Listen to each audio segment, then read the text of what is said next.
ಬದುಕಿನಲ್ಲಿ ಸೌಂದರ್ಯವು ಶಾಶ್ವತವಲ್ಲ, ಮಾನವೀಯತೆಯ ಗುಣಗಳೇ ಶಾಶ್ವತ. ಎಂತಹ ಕಷ್ಟ ಸಮಯದಲ್ಲೂ ಅಂಜದೆ ಸವಾಲುಗಳನ್ನು ತಾಳ್ಮೆಯಿಂದ ಎದುರಿಸಿದರೆ ಬದುಕಿನಲ್ಲಿ ಯಶಸ್ಸನ್ನು ಸಾಧಿಸಬಹುದು ಅನ್ನೋದಕ್ಕೆ ಈ ಒಂದು ಮೃಗ ಮತ್ತು ಸುಂದರಿ ಅನ್ನುವಂಥ ಕಥೆಯನ್ನು ಸಂಪೂರ್ಣವಾಗಿ ಕೇಳಿ ಕೇಳುಗರೆ ಹಾಗೂ ವೀಕ್ಷಕರೇ. ಆತ ಮೃದು ಸ್ವಭಾವದ ವರ್ತಕನಾಗಿದ್ದ, ಧರ್ಮವಂತನೂ ಆಗಿದ್ದ. ಅವನಿಗೆ 3 ಜನ ಹೆಣ್ಣು ಮಕ್ಕಳಿದ್ದರು. ಹಿರಿಯರಾದಂತಹ 2 ಹೆಣ್ಣು ಮಕ್ಕಳು ಬಿಂಕ ಬಡಿವಾರದ ಹುಡುಗಿಯರು. ಫ್ಯಾಷನ್ನು, ಪಾರ್ಟಿ, ಗೆಳೆಯರಂದರೆ ಪಂಚಪ್ರಾಣ ಅವರಿಗೆ. ತಂದೆ ಶ್ರೀಮಂತ ವರ್ತಕನಾಗಿದ್ದರಿಂದ ಅವರಿಗೆ ಯಾವುದೇ ರೀತಿಯಾದಂಥ ತೊಂದರೆ ಆಗ್ತಾ ಇರಲಿಲ್ಲ. 3ನೆಯ ಹುಡುಗಿ ತಂದೆಯಷ್ಟೇ ಮೃದು ಸ್ವಭಾವಗಳಾಗಿರ್ತಾಳೆ.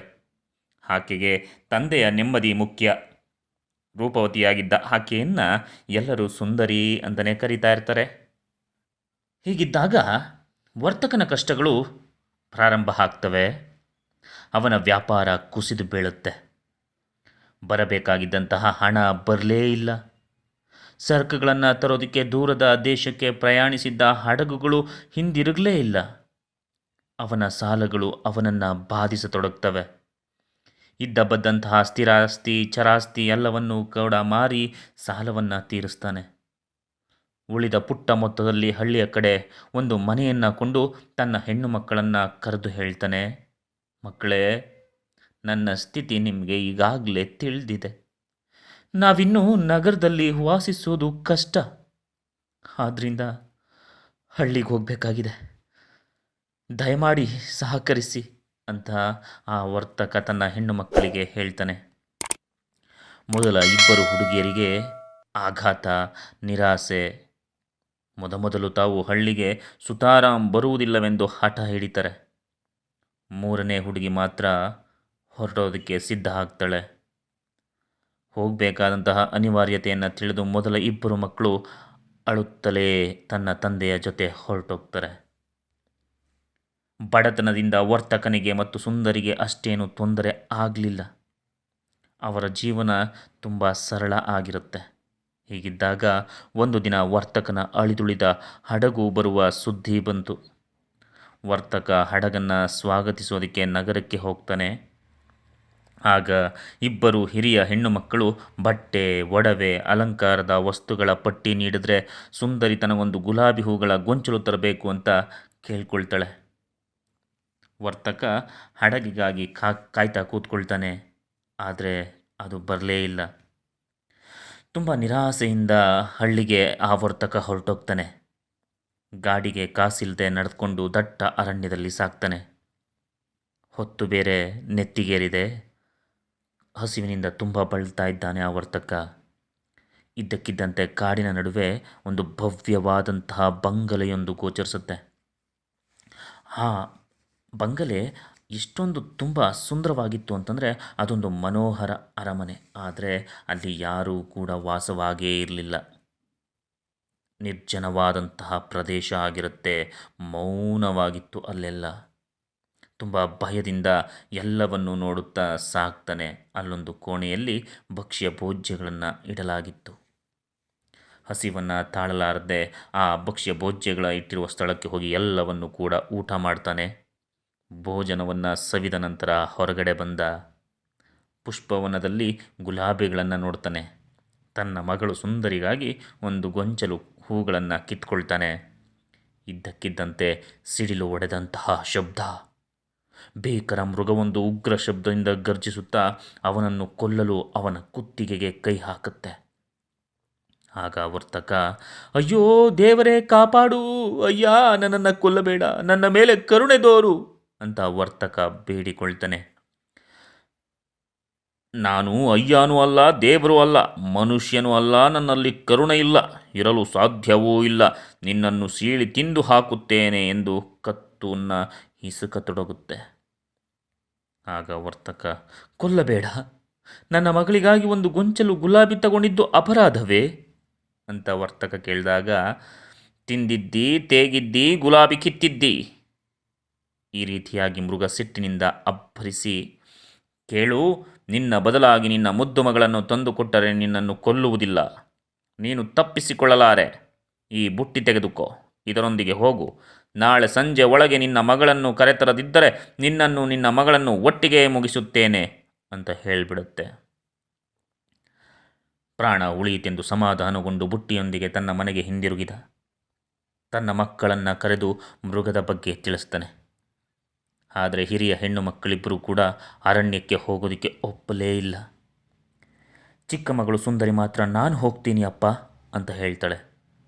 ಸುಂದರಿಯನ್ನು ಕಾಡಿಗೆ ತಂದು ಬಿಡ್ತಾನೆ ಆ ವರ್ತಕ ಭಾರವಾದಂತಹ ಹೃದಯದೊಂದಿಗೆ ಊರಿಗೆ ಹೋಗಿ ಮೃಗ ಕೊಟ್ಟ ಬುಟ್ಟಿಯನ್ನು ತೆರೆದು ನೋಡ್ತಾನೆ. ಅದರಲ್ಲಿ ವಜ್ರ, ವೈಡೂರ್ಯ ಮತ್ತು ರತ್ನಗಳಿರ್ತವೆ. ಅವುಗಳನ್ನು ಬಳಸಿ ಹಿರಿಯ ಮಕ್ಕಳ ಮದುವೆಯನ್ನು ಕೂಡ ಮಾಡ್ತಾನೆ. ಇತ್ತ ಸುಂದರಿ ಭಯದಿಂದಲೇ ಅರಮನೆಯನ್ನು ಪ್ರವೇಶಿಸ್ತಾ ಇದ್ದಾಳೆ. ಆ ಗೃಹದಲ್ಲಿ ಸುಂದರಿಯ ನೆಚ್ಚಿನ ಪುಸ್ತಕ ಭಂಡಾರವೂ ಕೂಡ ಇರುತ್ತೆ. ಸಂಗೀತದ ಇಂಪು ಕೇಳಿಸ್ತಾ ಇರುತ್ತೆ. ಆ ಮೃಗವಾದರೂ ನೋಡೋದಕ್ಕೆ ತುಂಬ ಭೀಕರವಾಗಿರುತ್ತೆ. ಕೋರೆ ಹಲ್ಲು, ಹಂದಿಯ ದೇಹ, ತೋಳದ ಚಲನೆಯನ್ನು ಪಡೆದಿದ್ದ ಮೃಗ ಕರ್ಕಶ ಸದ್ದು, ಗೊಗ್ಗರು ಧ್ವನಿಯೊಂದಿಗೆ ಅವಳನ್ನು ದಿಟ್ಟಿಸಿ ನೋಡುತ್ತಾ, ನೀನು ಸಂತೋಷದಿಂದ ಬಂದೆಯಾ ಅಂತ ಕೇಳುತ್ತೆ. ಸುಂದರಿ ಭಯದಿಂದ ಹಾ ಅಂತ ಹೇಳ್ತಾಳೆ. ಒಳ್ಳೆಯದು, ನೀನು ಒಳ್ಳೆಯವಳು, ನಾನು ನಿನಗೆ ಇಷ್ಟವಾ ಅಂತ ಕೇಳುತ್ತೆ. ಸುಂದರಿಗೆ ಇನ್ನೂ ಭಯವಾಗುತ್ತೆ. ಭಯದಿಂದಲೇ ಹೇಳ್ತಾಳೆ, ನಾನು ಸುಳ್ಳು ಹೇಳಲಾರೆ, ನೀನು ಕುರೂಪಿ, ಆದರೂ ನೀನು ತುಂಬ ಒಳ್ಳೆಯವನಂತಿದ್ದಿ ಎಂದಳು. ನನ್ನ ಹೃದಯ ಒಳ್ಳೆಯದಿರಬಹುದು, ಆದರೂ ನಾನು ಮೃಗ ಅಂತ ಹೇಳುತ್ತೆ ಅದು. ಅದಕ್ಕೆ ಸುಂದರಿ ಹೇಳ್ತಾಳೆ, ಮೃಗ ಒಳ್ಳೆಯ ಹೃದಯ ಹೊಂದಿದ್ದರೂ ಮೃಗದ ಆಕಾರ ಹೊಂದಿರುವುದು ಸಹಜ. ಆದರೆ ಜಗತ್ತಿನ ಅನೇಕ ಮನುಷ್ಯರು ಸುಂದರ ಆಕಾರ ಪಡೆದು ಮೃಗದ ಹೃದಯ ಹೊಂದಿರುತ್ತಾರೆ ಅಂತ ಹೇಳ್ತಾಳೆ. ಸುಂದರಿ, ನನ್ನನ್ನು ಮದುವೆ ಆಗ್ತೀಯಾ ಅಂತ ಮೃಗ ಕೇಳಿದಾಗ ಸುಂದರಿ ತೊದಲ್ತಾಳೆ. ಇಲ್ಲ ಅಂತಂದಾಗ ಆಕೆಯ ಉತ್ತರದಿಂದ ನಿರಾಶನಾದ ಮೃಗ ನಿಟ್ಟುಸಿರುಟ್ಟುತ್ತೆ. ಸಿಟ್ಟಿನಿಂದ ಬುಸುಗುಟ್ಟಿದೊಡನೆ ಇಡೀ ಅರಮನೆ ತೊಡಗುತ್ತೆ. ಮರುದಿನ ಸುಂದರಿಗೆ ಮೃಗ ಕಾಣಲಿಲ್ಲ. ಏಕೆ ಬರಲಿಲ್ಲ ಎಂದು ಸುಂದರಿಗೆ ಕುತೂಹಲವಾಗುತ್ತಿತ್ತು. ಒಮ್ಮೊಮ್ಮೆ ನೋಡುವ ಇಷ್ಟವೂ ಕೂಡ ಆಗ್ತಾ ಇತ್ತು. ಅವನ ಒರಟು ಮಾತು, ತಿಕ್ಕಲು ನಡವಳಿಕೆ ಮನಸ್ಸಿನಲ್ಲೇ ನಗು ತರುತ್ತಿದ್ದವು. ಆತನ ಕಾಳಜಿಯನ್ನು ನೆನೆದು ಮನ ಕರಗ್ತಾ ಇತ್ತು ಸುಂದರಿಗೆ. ಒಂದು ದಿನ ಸುಂದರಿ, ನಾನು ನನ್ನ ತಂದೆಯನ್ನು ಕಂಡು ಮಾತನಾಡಿಸಬೇಕು, ಕಳಿಸಿದರೆ ಸಂತೋಷವಾಗುತ್ತದೆ. ಬರೀ 2 ದಿನ ಎಂದು ಹೋದವಳು 10ನೇ ದಿನವಾದರೂ ಅರಣ್ಯಕ್ಕೆ ಹಿಂದಿರುಗಲೇ ಇಲ್ಲ. ಆಕೆಗೆ ಅಳುಕು ಶುರುವಾಗುತ್ತೆ. ಮೃಗ ಎಂದೂ ತನ್ನ ವಚನವನ್ನು ಮುರಿದಿರಲಿಲ್ಲ, ಮನ ನೋಯಿಸಿರಲಿಲ್ಲ. ತನ್ನನ್ನು ನೆಮ್ಮದಿಯಾಗಿಡುವುದೇ ಅದರ ಸುಖವಾಗಿತ್ತು. ಅದರ ಮುಖ, ಚಲನವಲನ ನೆನಪಾಗ್ತವೆ. ಮತ್ತೆ ನೋಡಬೇಕೆಂಬ ಆಸೆ ಆ ಸುಂದರಿಗೆ ತೀವ್ರವಾಗುತ್ತೆ. ಕೂಡಲೇ ತಂದೆಗೆ ತಿಳಿಸಿ ಅರಣ್ಯಕ್ಕೆ ಹೊರಡ್ತಾಳೆ. ಅರಣ್ಯದ ಅರಮನೆಯ ಸುಖಕ್ಕಿಂತ ಮೃಗದ ವ್ಯಕ್ತಿತ್ವ ಆಕೆಯ ಮನಸ್ಸನ್ನು ತುಂಬಿರುತ್ತೆ. ಅರಮನೆ ತಲುಪಿ ಮೃಗಕ್ಕಾಗಿ ಹುಡುಕಾಡ್ತಾಳೆ. ಆದರೆ ಅದು ಅಲ್ಲಿ ಇರಲೇ ಇಲ್ಲ. ಅರಮನೆಯ ಆಚೆಯ ಬಂಡೆಯ ಮೇಲೆ ಕೂರುತ್ತಿದ್ದ ನೆನಪಾಗುತ್ತೆ. ಅಲ್ಲಿಗೆ ಹೋಗಿ ನೋಡ್ತಾಳೆ. ಮೃಗ ನೆಲಕ್ಕೆ ಹೊರಗಿಕೊಂಡಿದೆ. ಅದು ತೇಲುಗಣ್ಣು ಮೇಲುಗಣ್ಣಾಗಿ ಮಲ್ಕೊಂಡಿದೆ. ಅದರ ದೇಹ ಬಡವಾಗಿ ಹೋಗಿತ್ತು. ಸತ್ತಿರಬಹುದೇ ಎಂಬ ಭಯದಿಂದ ಮೂಗಿನ ಹತ್ತಿರ ಬೆರಳಿಟ್ಟು ನೋಡ್ತಾಳೆ. ಉಸಿರು ಹೋಗಿರಲಿಲ್ಲ. ದುಃಖದಿಂದ ಅಪ್ಪಿ, ನೀನು ನನ್ನವನು, ನೀನು ಸಾಯಬಾರದು, ನಾನು ನಿನ್ನನ್ನು ಮದುವೆ ಆಗುತ್ತೇನೆ ಎಂದು ಕಂಬನಿಗೆರಿತಾಳೆ. ಮೃಗ ಕ್ರಮೇಣವಾಗಿ ಉಸಿರಾಡ್ತಾ ಹೋಗುತ್ತೆ. ಬಂದೆಯಾ ಬಂದೆಯಾ ಎಂದು ಸಂತೋಷಗೊಳ್ಳುತ್ತೆ.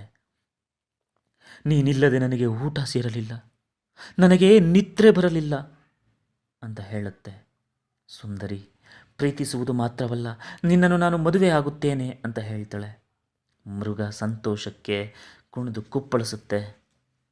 ಅದರ ಆಕಾರವೇ ಬದಲಾಗ್ತಾ ಹೋಗುತ್ತೆ. ಆಗ ಆ ಮೃಗ ಸುಂದರ ರಾಜಕುಮಾರನಾಗಿ ಹೇಳಿದ ದೇವತೆಯೊಬ್ಬಳು ನನ್ನ ಸ್ವಪ್ರತಿಷ್ಠೆಯನ್ನು ನೋಡಿ ಮೃಗವಾಗಿಸಿ, ನಿನ್ನನ್ನು ಕನ್ಯೆಯೊಬ್ಬಳು ಮನಸಾರೆ ಒಪ್ಪಿ ಪ್ರೀತಿಸುವವರೆಗೆ ಮೃಗವಾಗಿಯೇ ಇರು ಎಂದು ಶಾಪವನ್ನು ಹಾಕಿದ್ಲು. ನನ್ನ ಮೃಗತ್ವ ನಿನ್ನಿಂದ ಕರಗಿತು ಅಂತ ಹೇಳ್ತಾನೆ. ರಾಜಕುಮಾರ ತನ್ನ ಮಂತ್ರದಂಡದಿಂದ ತನ್ನ ಪ್ರಜೆಗಳನ್ನೆಲ್ಲ ಕರೀತಾನೆ. ಅರಮನೆ ಇನ್ನು ಮೋಹಕವಾಗಿ ಜಗಜಗಿಸತೊಡಗುತ್ತೆ.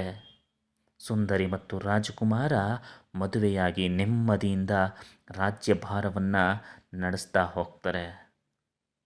ಗೆಳೆಯರೇ, ಈ ಒಂದು ಕತೆ ನಿಮಗೆ ಇಷ್ಟ ಆಗಿದ್ದರೆ ಎಲ್ಲ ಮುದ್ದು ಮಕ್ಕಳಿಗೂ ಕೂಡ ಶೇರ್ ಮಾಡಿ ಅಂತ ಹೇಳ್ತಾ ಈ ಕಥೆಯನ್ನು ಇಲ್ಲಿಗೆ ಮುಗಿಸ್ತಾ ಇದ್ದೇನೆ. ನಮಸ್ಕಾರ.